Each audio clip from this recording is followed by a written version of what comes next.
프라이빗 에쿼티, 헤지펀드, 부동산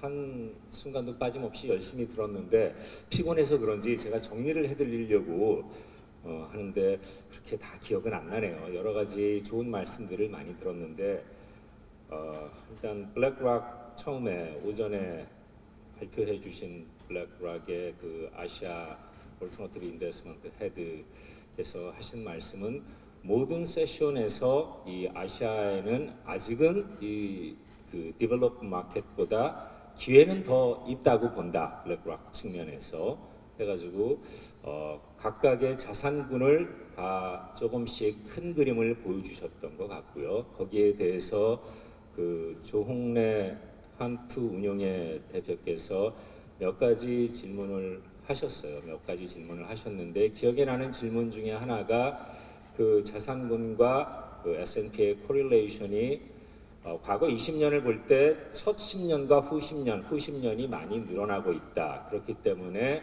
지금 각 자산군에서 특히 이 3호 시장에서 드라이 파우더가 많이 늘어나고 있는 원인 중에 하나가 그거 아니냐. 그래서 집행이 좀 더뎌지는 거 아니냐 하는 말씀을 하셨고, 그래가지고 거기에 대해서 호응을 끌어내셨던 것 같고요.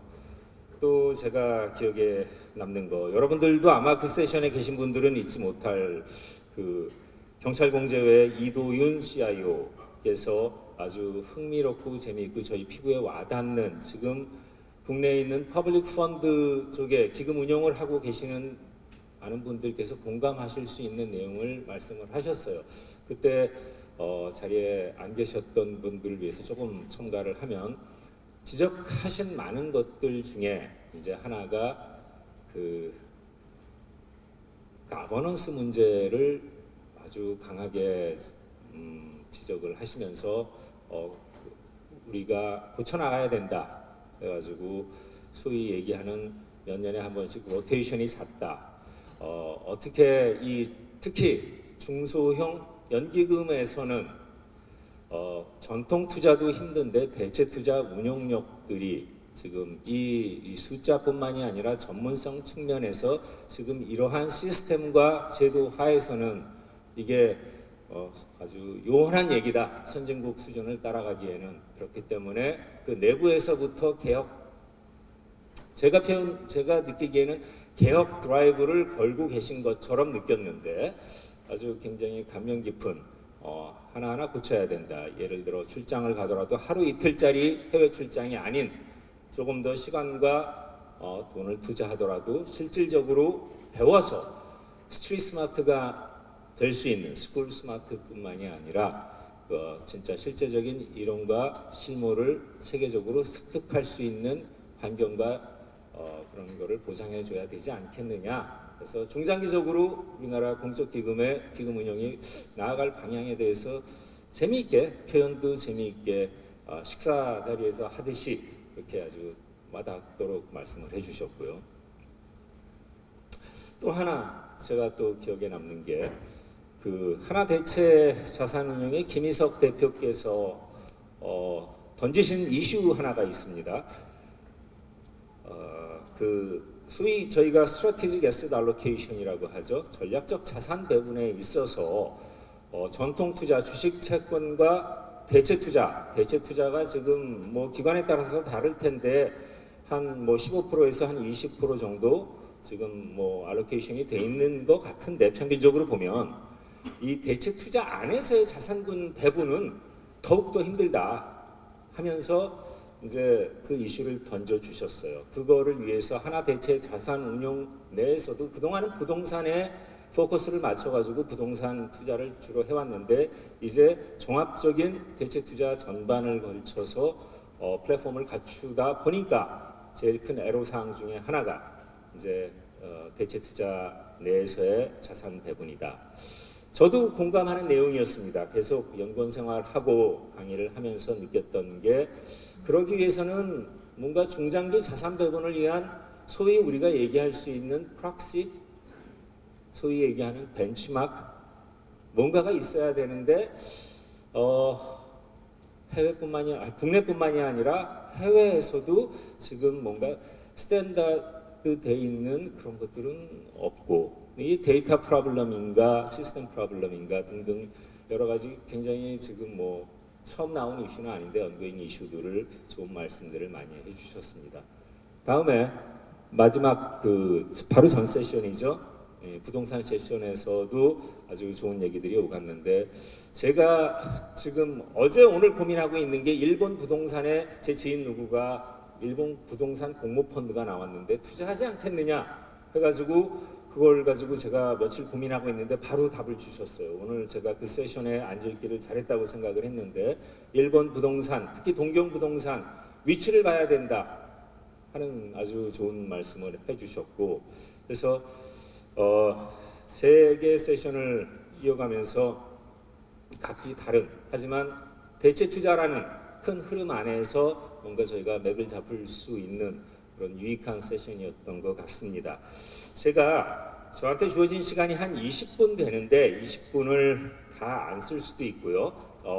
지금 오늘 발표한 내용하고는 조금 동떨어진 내용일 수도 있는데 그동안 제가 고민하고 있는 또 저뿐만이 아니라 이 대체 투자에 관심이 있는 교수들, 연구원들 학계에서 생각하고 있는 지금 뭐 대체 투자 시장에 관한 몇 가지 이론 이슈들을 잠깐 보여드리고 다음에 또 몇 가지 이슈를 여러분들한테 제기를 해드리겠습니다. 그리고 나서 이제 우리 신 교수님께서 이제 진행을 해주시면 되겠는데요.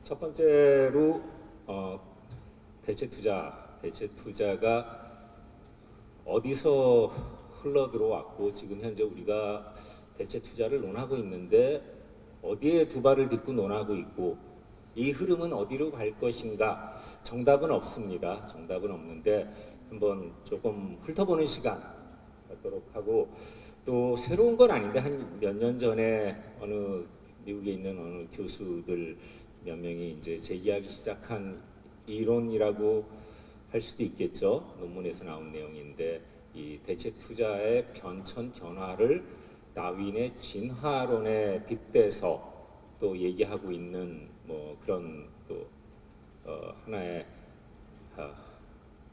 그 흐름이 있습니다. 그거를 잠깐 설명을 드리고 한 10가지로 추려진 제가 이슈를 보여드리겠습니다. 지금 이 타임테이블인데요. 대체 투자 저희가 세 가지 자산군을 말씀드렸는데 부동산이라는 거는 대체 투자 안에서도 굉장히 더 오래된 대체 투자 자산군이에요. 부동산 투자는 어떻게 보면 모든 투자 비회끌 중에 인류가 태어나고 나서 제일 먼저 생긴 게 부동산 투자였던 것 같습니다.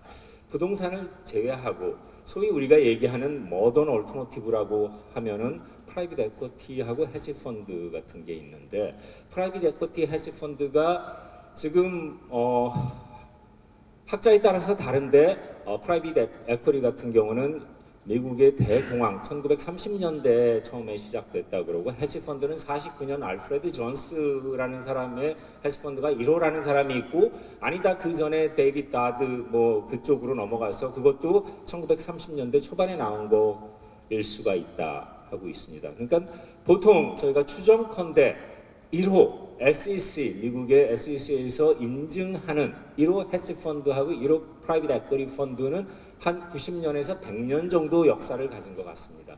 재미있는 게 대체 투자 논하기 전에 우리가 지금 뭐 금융권에 있고 파이낸스를 전공 안 하더라도 이쪽 자산운용 쪽에 있는 분이라면 익히 알고 계실 자산운용 전통적 자산운용의 포트폴리오 이론 마르코비츠 이론 해리 마르코비츠라는 분이 한 챕터를 집대성했다고 어떻게 보면 볼 수가 있죠. 코릴레이션 코베리언스 가지고 옵티마이즈를 시킨다. mean variance라는 그 리스크 리턴을 가지고 옵티마이즈를 시킨다를 그거 가지고 노벨상을 받으셨어요. 그게 1952년에 나왔는데 1952년 우리나라 6.25 때예요.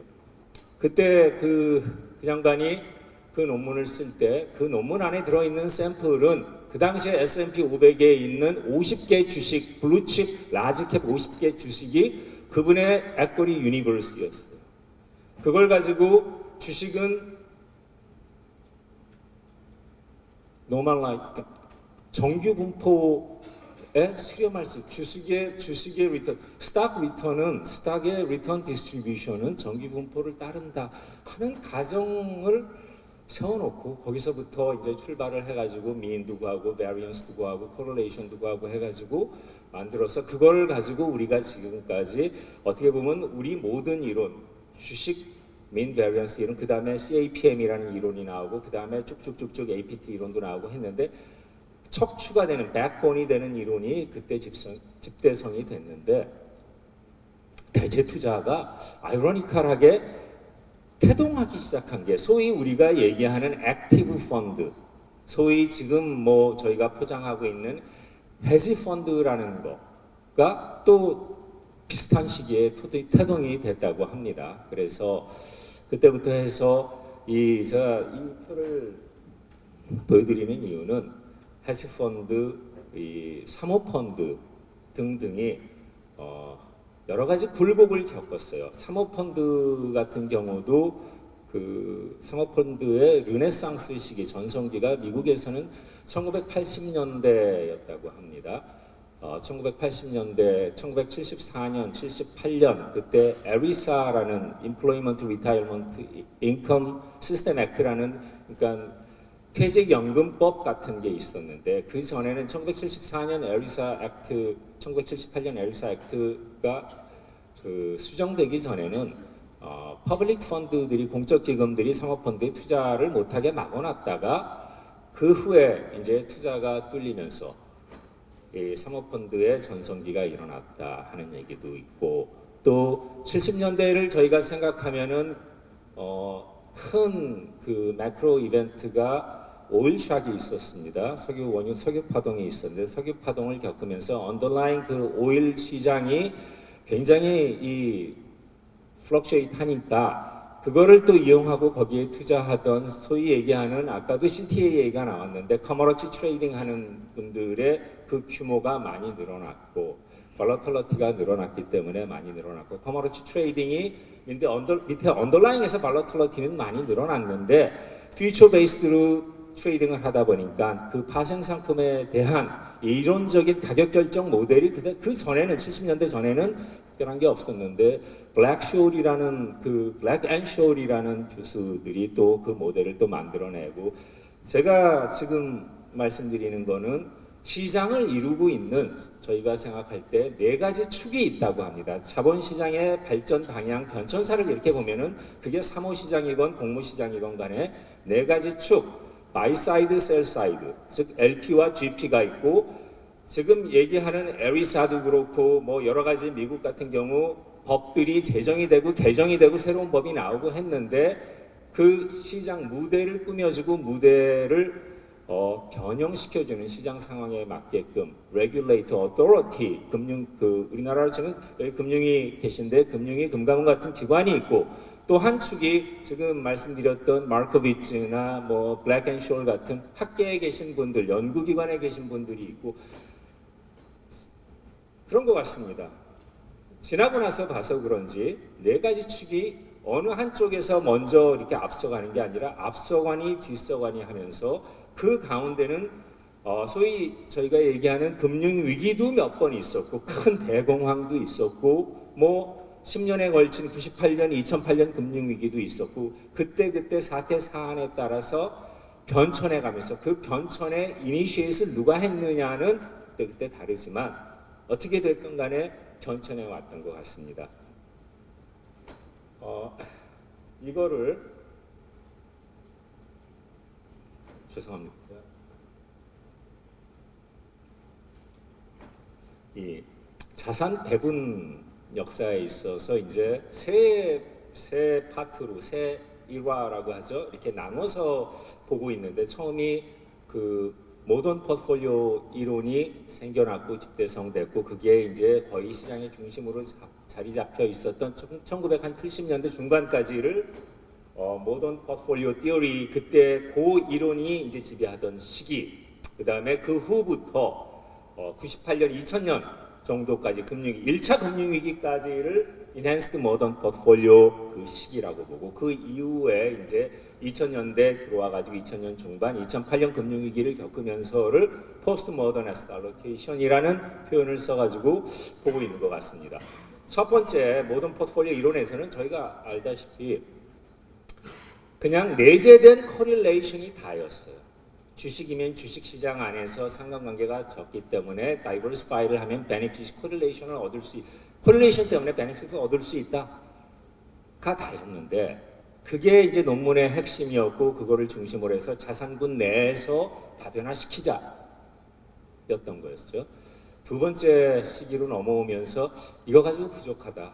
내재된 코릴레이션 가지고는 부족하다. 자산군 대 자산군, asset class, different asset class를 한 바스켓 안에 담아보자 해가지고 different asset class끼리 한번 엮어보자. 거기서 이제 total portfolio, complete portfolio라는 개념이 나오면서 부동산도 넣고 인프라도 넣고 커머러티도 넣고 해가지고 자산군 다변화를 시켜보자 했던 게 그 당시에 이제 막 이제 거의 유행처럼 나왔던 이론이었던 것 같습니다.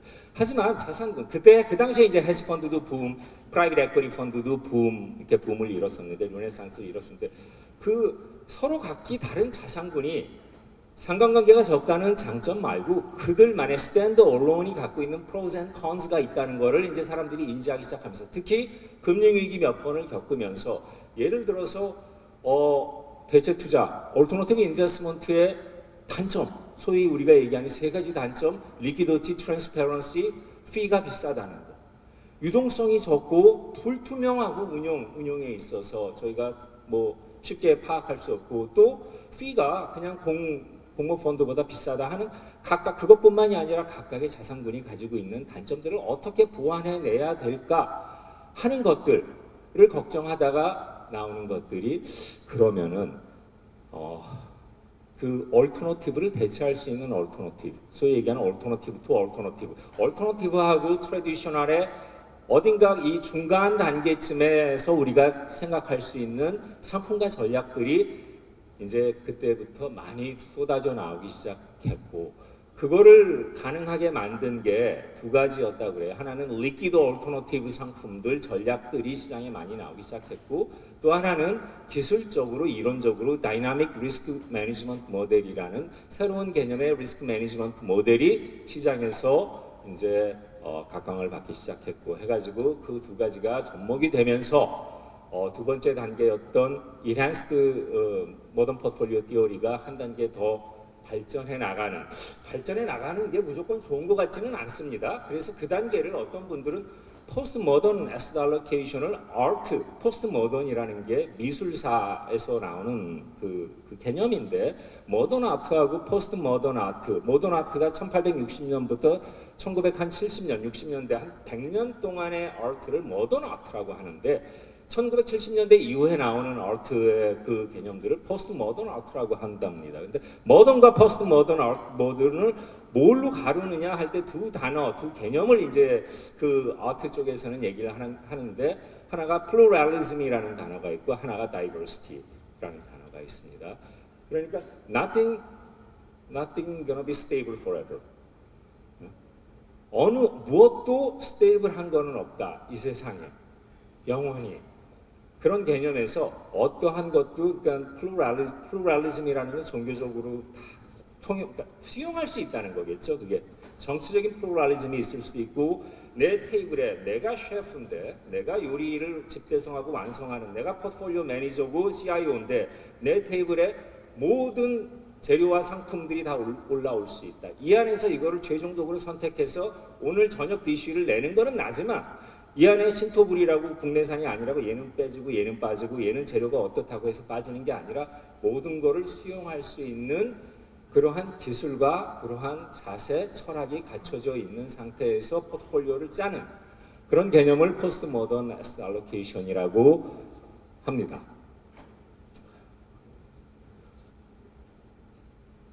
그래서 제가 재미있는 그림인데요.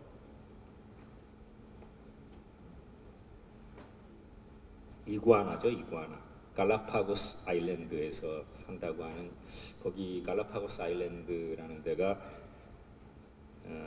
뭐 이런저런 그 다윈의 진화론을 설명하거나 요새도 동물의 왕국에 제일 많이 나오는 그런 아주 자연이 좋은 데라고 하는데, 그 진화론을 써가지고 갈라파고스 아일랜드 오브 파이낸스라고, 제가 이분 강의를 작년에 들었어요. 작년에 미국에서 들었는데, 앤드루 로라는 그 MIT 대학 교수님이세요. 지금 오늘 사회 보고 계시는 신성한 교수님의 지도 교수님 되시나요?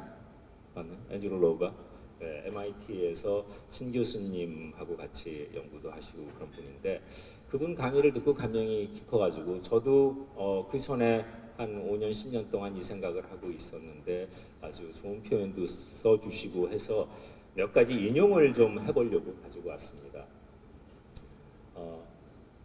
이 이론에 따르면은 여기서 그러니까 그동안의 액티브 펀드, 소위 얘기하는, 저희가 얘기하는 액티브 펀드라고 하면은 뭐 액티브 헤지 펀드일 수도 있고, 뭐 액티브 부동산, 액티브 리츠가 될 수도 있어요. 롱숏이라는 리츠 부동산 펀드일 수도 있고, 액티브 펀드, 액티브 픽스드 인컴이 될 수도 있고, 패시브 액티브 스펙트럼 안에서 뭐 어떤 거라도 액티브 사이드에 있는 게 될 수 있죠.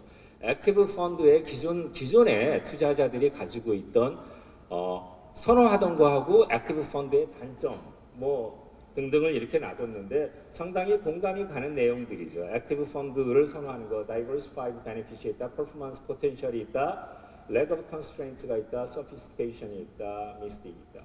그러니까 신비로우면서 뭔가 이렇게 좀 액티브하기 때문에 보다 수준이 높은 그 skilled 된 매니저들이 운영하는 것 같고, 또 constraint도 없고 액티브 펀드이기 때문에 등등이 있는데, 또 반면에 투자자들이 좋아하지 않던 측면들이 있어요. 액티브 펀드들이 리퀴디티가 낮고, 예를 들어서 캐퍼시티 클로즈드 엔드 펀드들이 많고 막 무제한적으로 그 자금을 받는 게 아니라 그런 것들이 있고, 피드도 높고 하는 것들이 있었는데, 이런 것들의 단점을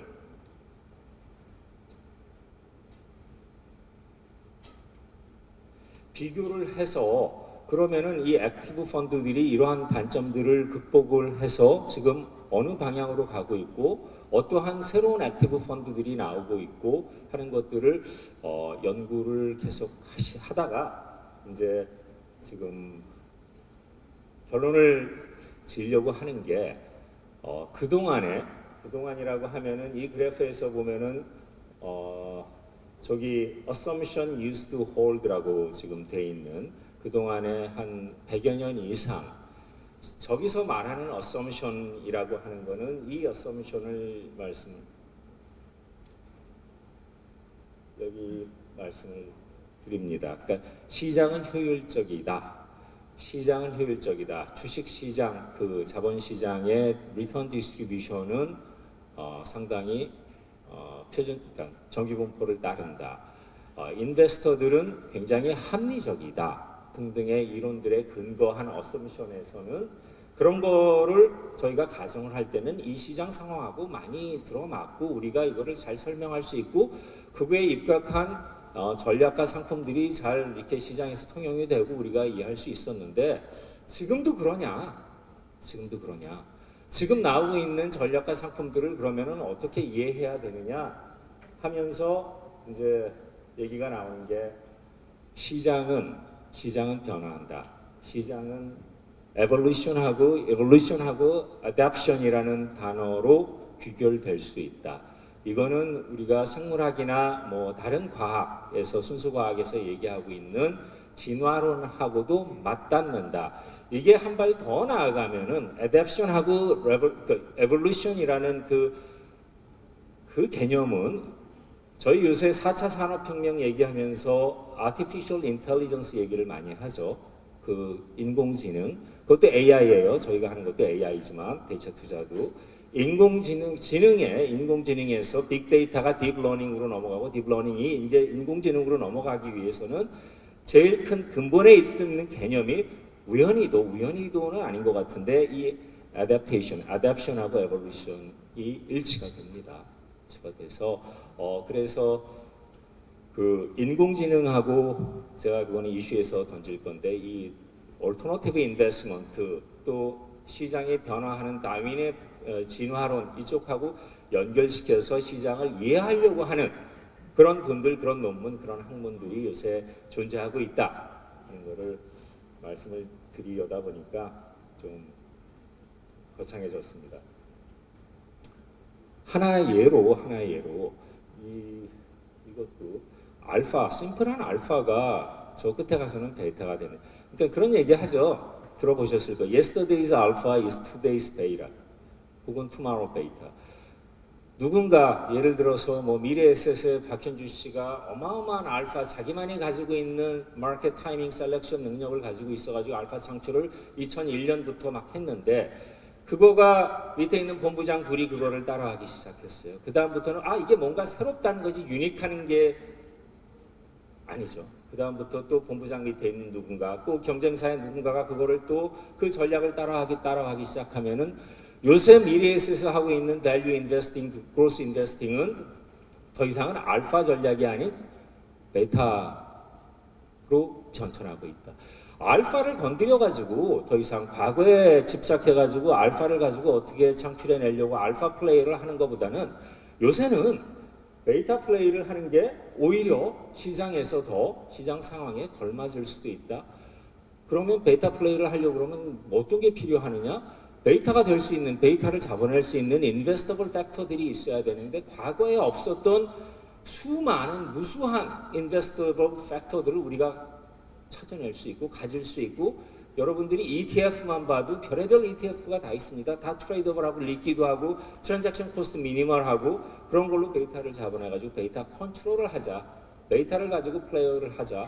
알파는 나중에 남는 거 우리가 취할 수도 있고 알파 자체를 추구한다기보다 베이타를 확장해가지고 레플리케이션 프로덕트, 트래킹 프로덕트를 만들어 나가자. 그래가지고 뭘 레플리케이트 하냐? 액티브 펀드, 리얼 에스테이트 레플리케이트 해가지고 레플리케이트를 해서 뭘 하냐? 클로닝을 한 펀드들이 시장에서 상장돼가지고 지금 거래가 되고 있어요. 상장된 시장에서 익스체인지에서 거래되고 있는 헤지 펀드들을 우리가 그러면은 얘네들은 사모로 봐야 되냐? 공모로 봐야 되느냐? 얘네들이 어디서부터 어디까지가 헤지 펀드냐? 그러면 하는 얘기들도 나오고 반면에 그러면은 이 레플리케이션 하지 말고